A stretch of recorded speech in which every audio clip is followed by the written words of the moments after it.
That was generational yesterday. When you think about it, I remember the first time I met Bill Belichick. He was a defensive coordinator with the Giants. Now, Bill Parcells didn't allow his assistant coaches to do interviews, but I did introduce myself to him. I was new to New York. I met him. I just introduced myself. I don't even know if he responded. And then here we are today. Bill Belichick is out as the Patriots head coach. I think he'll coach again.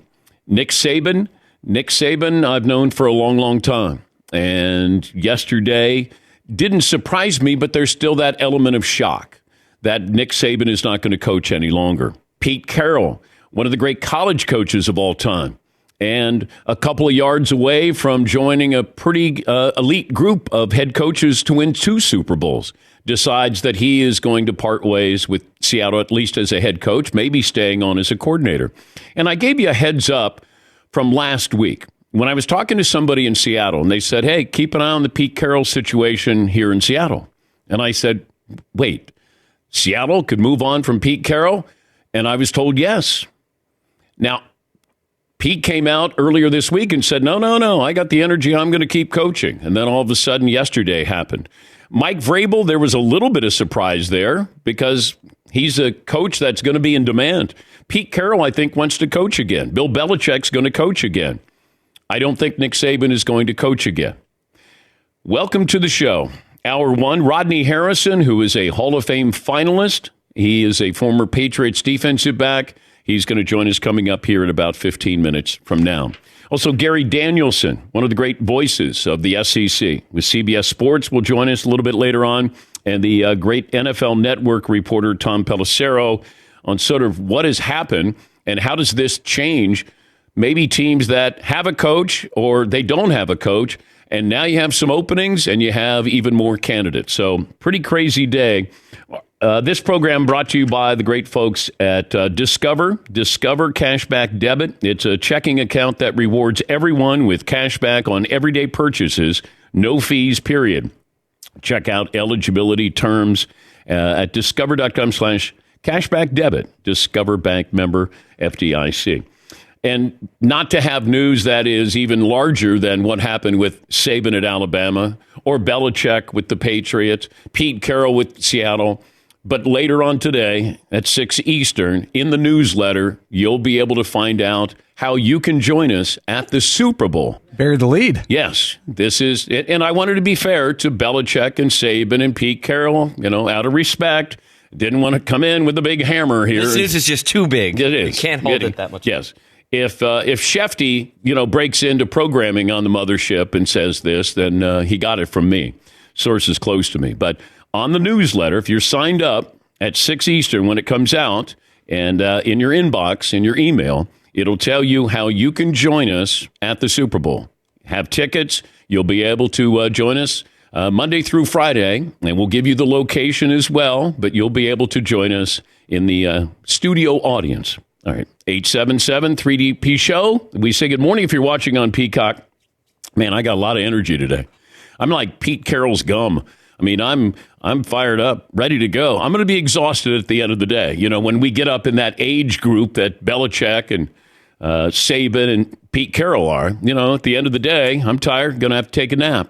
Yeah, Paulie. Pete Carroll doesn't speak at press conferences anything like Nick Saban or Bill Belichick. Pete's like, it's like there's a race going on, and he's trying to hit as many things as he can in 90 seconds.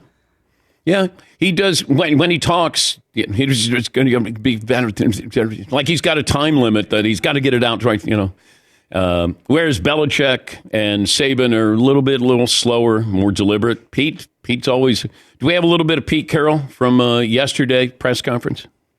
I competed pretty hard to be the coach, just so you know, because I just wanted to make sure that I stood up for all of our coaches and the players and the things that we had accomplished, not so that we could be the coach still, but so that we could continue to have a chance to be successful and keep the organization going. That's what I was fighting for. So I in that regard, that was what I was representing in our discussions. And we got to a good part, a good clean spot where it made sense, and I went along with their intentions. He was fighting to stay as the coach.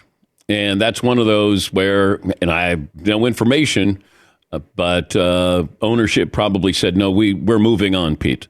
You can stay in an advisory role, stay with the franchise as long as you want, but we're going to move on. We're going to go in a younger direction. Probably what happened with Bill Belichick. Belichick was fighting to stay as the head coach. So much so, he was going to relinquish power. So he was open to that. That's why when, they say it's a mutual parting. Well, it's not a mutual parting. It's, okay, Bill, you need to be on board because we're going to move in a different direction. All right, I guess that's a mutual parting then. Saban surprised. I spoke to a source yesterday, and I guess Nick was interviewing coaches, wide receiver coaches, assistant coaches, somebody who he was going to hire. And then all of a sudden goes into a meeting and says that he's retiring. And then the speculation started that Dan Lanning at Oregon, would they bring in Dabo? What about Lane Kiffin? I mean, it exploded. And I'm going to play an interview that I did with Nick Saban. I think this is a year ago, maybe 2 years ago. And we talked about retirement. And he gave me about 2 minutes, a 2-minute answer about retirement. So it was sort of there. You just didn't know when it was going to happen. And, same with Belichick. It wasn't a question of if or when. It was going to be when, not if. And Mike Reese did a wonderful job breaking that story with Belichick and the Patriots parting ways. But I figured that Bill was not going to be back. The question is, I thought it might be Friday. Thought it'd be tomorrow that they would have that announcement. But here it is this morning, and Bill Belichick and the Patriots will hold a press conference coming up at the top of noon Eastern, I believe. So we'll have a poll question, play of the day, stat of the day, all of that forthcoming, and we'll try to get in all of this and phone calls as well. Operator Tyler standing by. All right, Seaton, what's the poll question today? How about we start here? Who will have a better season next year? Alabama, the Patriots, or the Seahawks? Okay. It's a sliding scale. Are we looking too far ahead already? No. But what is a good season in Alabama? What's a good season in New England? And what's a good season in Seattle? Because I think those are three different answers. Mm-hmm. Certainly two different answers. Alabama, if they lose 2 games, probably didn't have a great season. If New England makes the playoffs, they had a great season. Seattle didn't make the playoffs this year. If they make the playoffs next year, that would be a good year. So I would say sliding scale, Alabama's expectations just a little more heightened than the other ones. But, okay. It's a slimmer margin. Yes, it is. Yes, it is. Yeah. Okay. Yes, all right. Who would you most want to have beers with? Bill Belichick, Pete Carroll, Nick Saban. You walk into a bar, Dan. There's 3 guys sitting at one corner. One guy's at one corner. One guy's at the other corner. The other guy's in the middle. Who are you sitting next to, Dan? Okay, so Vrabel is not in this. It's just those 3. I mean, with all due respect to Mike Vrabel, he's not any of those 3. He's not. No. But I might want to have a beer with Vrabel over everybody else. Like, I don't know if the Titans are going to have a better season than all 3 of those things, but I don't really care either. Not today. I would probably want to have a beer with Saban. I think I have a good relationship with him. I think he's got a sneaky sense of humor, and I think he would allow me a little latitude on questions that I would ask him. Because the first thing I would say after maybe 2 beers is, what role did name, image, and likeness play in you deciding you didn't want to coach anymore? Sure feels like it's really tipped the scale. I think you're going to see this. It's already happened.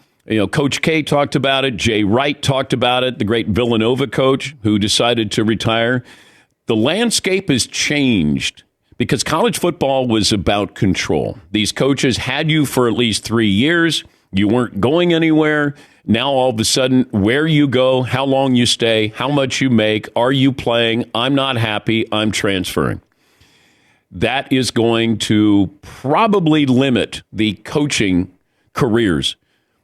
Guys staying at one place or even staying in the business for a long time, because they do talk about how you get on the practice field or get on the football field in a game. That's where, that's what you love.